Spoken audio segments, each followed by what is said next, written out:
नमस्कार साथियों, स्वागत है आपका एक बार फिर से हमारे YouTube चैनल पर। और आज हम इस वीडियो के अंदर बात करने वाले हैं कि जो एसआईपी जो इन्वेस्टर्स होते हैं वो अपनी एसआईपी को बंद क्यों कर रहे हैं। तो आज हम इस वीडियो के अंदर एसआईपी स्टॉप रेशियो के बारे में समझेंगे कि आखिर ये 100% से ज्यादा क्यों हो गया है। क्या आप अपनी एसआईपी को बंद करके आप गलत डिसीजन ले रहे हैं? क्या आपको कंटिन्यू एसआईपी रखनी चाहिए? ये वीडियो बहुत ज्यादा इंफॉर्मेटिव है, बहुत ही ज्यादा इंफॉर्मेटिव है। यदि आप इन्वेस्टमेंट के बारे में अगर सीखना चाहते हैं, आप इन्वेस्टमेंट करना चाहते हैं, लेकिन आपको ऐसी परिस्थितियां बन रही हैं जो कि आपको इन्वेस्टमेंट करने से रोक रही हैं, तो आपको ये वीडियो पूरा आखिर तक देखना चाहिए। आज आपको मैं फैक्ट के साथ समझाऊंगा कि बेसिकली आप लोग क्या गलती कर रहे हैं और आपको क्या गलती नहीं करनी है। दोस्तों सबसे पहले आपसे रिक्वेस्ट है कि इस वीडियो को लाइक कर लीजिए, शेयर कर दीजिए और चैनल पर यदि आप नए तो चैनल को सब्सक्राइब कर लीजिए। बेसिकली हम बात कर लेते हैं कि एसआईपी यानी सिस्टमेटिक इन्वेस्टमेंट प्लान होता है कि हम अपना पैसा अकाउंट में डालते हैं, मतलब हमारे अकाउंट के अंदर पैसा होता है और वहां से पैसा ऑटोमेटिकली पैसा कटता है और म्यूचुअल फंड के अंदर इन्वेस्टमेंट हो जाता है। और हमने ये काफी लोगों ने सुना है, देखा भी है, लोग इन्वेस्टमेंट नहीं करते हैं कि एसआईपी से छोटा छोटा अमाउंट जब हम इन्वेस्टमेंट करते हैं तो एक बड़ी कैपिटल बन जाती है लॉन्ग टर्म के अंदर।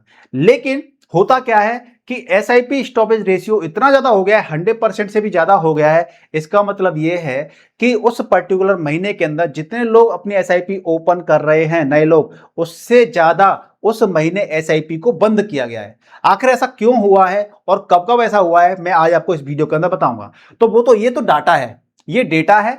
सबसे पहले ये बताऊंगा कि बंद कब कब हुआ है मार्केट में, कब कब। तो मैंने यहां पे समझाने के लिए आपको निफ्टी 50 का यहां पे चार्ट ओपन कर लिया है और यहां पर आप एक चीज देखेंगे कि यहां पे मैंने निफ्टी 50 चार्ट ओपन कर लिया है और वो भी 6 महीने का ओपन कर लिया है, ठीक है। सॉरी, 5 ईयर का ओपन कर लिया है। अब यहां पे एक चीज देखेंगे कि जब मार्केट में अच्छी चीजें आती हैं, मार्केट में पॉजिटिव न्यूज आती हैं। कैसी न्यूज आती हैं कि आज निफ्टी 50 अपने ऑल टाइम हाई पे पहुंच गया, सबसे ऊंचे स्तर पे पहुंच गया, इस कंपनी ने प्रॉफिट कर दिया, उस कंपनी ने प्रॉफिट कर दिया, नए नए आयाम छूता जा रहा है, नए नए डीमैट अकाउंट ओपन हो रहे हैं। तो ये क्या है? पॉजिटिव माहौल है। तो पॉजिटिव माहौल में हर कोई इन्वेस्टमेंट करना स्टार्ट कर देता है। तो आप देखेंगे कि जब कोविड के बाद से मार्केट ने काफी उछाल किया है, मार्केट में काफी एक अवेयरनेस भी आई है, लोगों ने भर भर के इन्वेस्टमेंट किया है। तो जब मार्केट काफी ऊंचाइयों पर चढ़ रहा था तो लोग क्या करते हैं, जब मार्केट नए नए आयाम छूता है तो लोगों में क्रेज होता है, लोग इन्वेस्ट करते हैं, एसआईपी स्टार्ट करते हैं, लमसम करते हैं, ठीक है ना। तो इसी प्रकार से भर भर के लोग क्या करते, लोगों को फिर ये लग रहा था कि अब तो यही सब कुछ है और लगाते हैं पैसा, भरपूर के पैसा लगाते हैं एसआईपी फॉर्म में, लमसम के जरिए या फिर स्टॉक मार्केट में लोग पैसा लगाते हैं। लेकिन जैसे ही मार्केट में गिरावट आती है, मार्केट गिरने लग जाता है, चाहे वो रीजन कुछ भी हो, चाहे डोनाल्ड ट्रंप की जो टैरिफ नीति है उसकी वजह से मार्केट गिरता है, चाहे डोनाल्ड ट्रंप और ईरान के बीच में कन्फ्लिक्ट है, इसराइल का कन्फ्लिक्ट है, ये रीजन हो, चाहे जो यूक्रेन और रशिया का युद्ध हो, चाहे वो वाली बात हो, तो मार्केट का किसी भी रीजन से गिरे, लोग आम जनता होती है, जो पैनिक करने वाली जनता होती है, जो डर जाते हैं, जो न्यू इन्वेस्टर डर जाते हैं। तो पहले होता क्या है कि जैसे ही मार्केट गिरता है यहां पर पैनिक सेलिंग स्टार्ट हो जाती है, पैनिक सेल स्टार्ट हो जाती है। अब पैनिक सेल यहां पे स्टार्ट हो जाती है, बाद में मार्केट गिरता है, यहां पर आता है, मार्केट रिकवर करता है, रिकवर जैसे करता है। अब इस टाइम पीरियड लोग क्या करते हैं, ज्यादा इन्वेस्टमेंट नहीं करते हैं। इस टाइम पीरियड ज्यादा लोग इन्वेस्ट नहीं करते हैं, लेकिन करता कौन है इस टाइम पे इन्वेस्टमेंट? Smart investors. उनको पता है कि यहाँ पे मुझे सस्ता मिलेगा तो वो इन्वेस्टमेंट कर देते हैं। लेकिन ज्यादातर जो लोग निकाल देते हैं पैसा अपना, और वो इसका एग्जाम्पल कहां से मिल रहा है? 100% स्टॉपेज रेशियो ज्यादा हो गया है। अभी मैं आपको डाटा में समझाऊंगा, अभी दिखा करके आपको, है ना।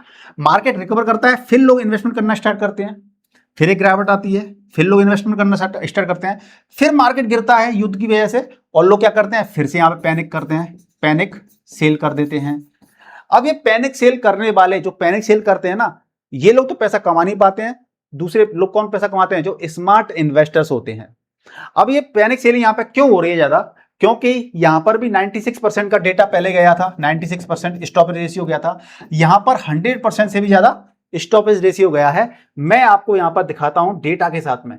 ये मैंने एमफी की वेबसाइट का डेटा ओपन किया है। एमफी क्या है? Association of mutual funds of India, ठीक है। तो यहां पर डेटा क्या कहता है, और ये जो फिगर है ये लाख में है। ये फिगर जो आपको नंबर्स दिख रहे हैं लाख में है। ये मंथ है अप्रैल 26, अप्रैल 25, मार्च से 26 तक का डेटा है। इस प्रकार से आप देख सकते हैं यहां पर, ये मार्च 26 है, फरवरी 26, ये डेटा आपको यहां पर दिख रहा है। अब लेटेस्ट डेटा की बात कर लेते हैं कि अप्रैल 26 की, मई चल रहा है, 26 की बात कर लेते हैं अप्रैल की। तो यहां पर आप देखेंगे total number of outstanding SIP account, यानी टोटल कितनी एसआईपी हैं अभी, यानी कि 1044 लाख। ये डेटा किसमें, फिगर लाख में डेटा ये लेख, तो 1044 लाख करीब करीब क्या है एसआईपी चल रही है। Number of new SIP registered, कितनी इस अप्रैल के महीने में कितनी एसआईपी रजिस्टर्ड हुई है, 50 लाख। 50 लाख नई एसआईपी रजिस्टर्ड हुई है, ओपन हुई है। यहां पे क्या है, नंबर ऑफ एसआईपी डिसकंटिन्यूड या टेन्योर कंप्लीटेड, या वो टेन्योर कंप्लीट हो गया है या फिर डिसकंटिन्यू यानी एसआईपी को बंद कर दिया है। कितनी है, 51 लाख, 51 लाख 1,29,000 है ना। तो 50 लाख उस महीने में ओपन हुई है, 51 लाख बंद हो गई है। अच्छा चलते हैं आगे, number of contribution to SIP account, ये 954 लाख इतना पैसा कंट्रीब्यूट हुआ है। SIP contribute in crore, 31,115 crore का यहाँ पे क्या है कंट्रीब्यूशन हुआ है। तो हमारा मेन उद्देश्य अभी कितना कंट्रीब्यूशन हुआ है वो हम नहीं जान रहे, यहाँ पे हम जान रहे हैं कि यहाँ पे कितनी एसआईपी ओपन हुई है और कितनी बंद हो गई। तो आप देख सकते हैं कि जो एसआईपी स्टॉपेज रेशियो होता है वो क्या हो गया, 100% से ज्यादा हो गया, क्योंकि 50 लाख तो ओपन हुई है, 51 लाख बंद हो गई है। आखिर ये स्थिति क्यों बनी है, अप्रैल के डेटा में क्यों बनी है, या हम यूं कहें लोग गलती क्या करते हैं। ये जो अप्रैल का डेटा है यहां पर एसआईपी बंद इसलिए हुई है क्योंकि लोगों ने ज्यादातर पैनिक में बंद कर दिया है, एसआईपी अपनी पैनिक में बंद करी है। क्यों बंद करी है, इसके ऊपर और एक और थ्योरी मैं आपको दिखाता हूं कि अगर आप पिछले इस टाइम पीरियड की बात कर लेते हैं, इस टाइम पीरियड की आप बात करेंगे तो लोगों को रिटर्न्स नहीं मिले हैं। तो लोग क्या करते हैं, जब लोगों को रिटर्न नहीं मिलते हैं तो बोलते हैं कि ये तो बेकार चीज है, इससे बढ़िया तो एफडी थी उसके अंदर रिटर्न मिल लेते। क्यों बोल रहे हैं ऐसा, मैं आपको डेटा दिखाता हूं। यहां पर अगर आप पिछले 6 महीने का डेटा देखोगे तो पिछले 6 महीने के अंदर अगर निफ्टी 50 की हम बात कर लेते हैं तो 8.93% का क्या है, यहाँ पे मार्केट डाउन चल रहा है। यानी पिछले 6 महीने से मार्केट में 1% भी प्रॉफिट नहीं कमाया है, सीधा डाउन, यानी मार्केट नीचे चल रहा है। कितना चल रहा है, करीब करीब 9% नीचे चल रहा है पिछले 6 महीने से। अगर हम बात करें ईयर टू एंड की बात कर लेते हैं तो 9.27% नीचे चला है। अगर एक साल, पिछले एक साल की बात करेंगे तो पिछले एक साल के अंदर 4.90, यानी कि फायदा तो दिख ही नहीं रहा यहां पर हमें, है ना। और अगर हम 2 साल की बात करेंगे तो आप 2 साल में देखोगे लगभग ये 24, 25, 26 है ना। तो आप जब इस डाटा को देखते हो तो आपको कोई खास फायदा आपको देखने को नहीं मिला है इस जोन के अंदर। तो जब ज्यादा फायदा देखने को मिला नहीं है, और जो नए नए इन्वेस्टर्स है ना उन्होंने अपनी एसआईपी भी इसी जोन के अंदर स्टार्ट की है, इस जोन के अंदर स्टार्ट की है और देखा प्रॉफिट मिल नहीं रहा है, बेकार चीज है, बंद कर दी। तो एसआईपी क्या हुई, बंद कर दी। तो इसीलिए एसआईपी स्टॉपेज रेशियो क्या हो गया है, 100% से ज्यादा हो गया है कि नई एसआईपी उस महीने में खुली है 50 लाख और बंद हुई है 51 लाख, यानी कुछ और पिछले महीने की भी है तो 51, 1 लाख ज्यादा बंद हो गई। अब गलती जो आप कर रहे हैं वो क्या होता है कि भैया म्यूचुअल फंड क्या होता है, म्यूचुअल फंड सबसे पहले तो आप सही समझ लीजिए कि म्यूचुअल फंड शॉर्ट टर्म का गेम नहीं होता है। जो लोग म्यूचुअल फंड में इन्वेस्टमेंट करते हैं कि शॉर्ट टर्म में हम अच्छा पैसा बना लेंगे, तो भैया आप इन्वेस्टमेंट मत कीजिए। Basically mutual fund short term का गेम है ही नहीं है, म्यूचुअल फंड शॉर्ट टर्म का गेम है ही नहीं है। म्यूचुअल फंड है लॉन्ग टर्म का गेम, कम से कम 7 साल, 10 साल, 15 साल, 20 साल, 30 साल का है। तो आपको जब इस टाइम ड्यूरेशन के अंदर आपको फायदा देखने को नहीं मिला है, रिटर्न अच्छे नहीं मिले हैं, लेकिन जब लॉन्ग टर्म के लिए इन्वेस्टमेंट करते हैं तो उनको रिटर्न भी तो अच्छे मिलते हैं। यहां से मार्केट यहां पहुंच गया। आप देखिए जरा यहाँ पे डेटा, आपको मैं यहाँ पे मैक्स कर देता हूं। आप देख सकते हैं कि यहां से हम यहां भी पहुंचे हैं, यहां से हम यहां भी पहुंचे हैं, यहां से हम यहां भी पहुंचे हैं, यहां से यहां पहुंचे हैं। तो लॉन्ग टर्म है। अब जिस इंसान ने 15, 20 साल, 30 साल पहले अगर इन्वेस्टमेंट करना स्टार्ट किया होगा, यहां से कहीं स्टार्ट किया होगा, है ना, तो उसका पैसा कितना हो गया यहाँ पर। तो basically mutual fund long term के लिए होता है और हर साल आपको प्रॉफिट नहीं मिलते हैं। कुछ साल ऐसे भी होते हैं, बेकार साल भी होते हैं जहां पर हमें रिटर्न नहीं मिलते हैं।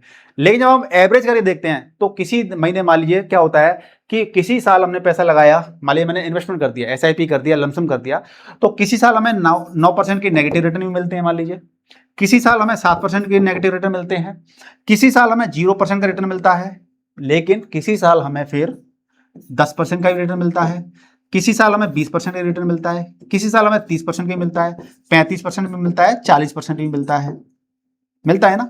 लेकिन जब आप एवरेज निकालोगे तो एवरेज क्या होता है, आपको 12 से 13% के आराम से रिटर्न मिल जाते हैं लॉन्ग टर्म के अंदर, 12 से 13% के बीच में बड़े प्यार से आराम से।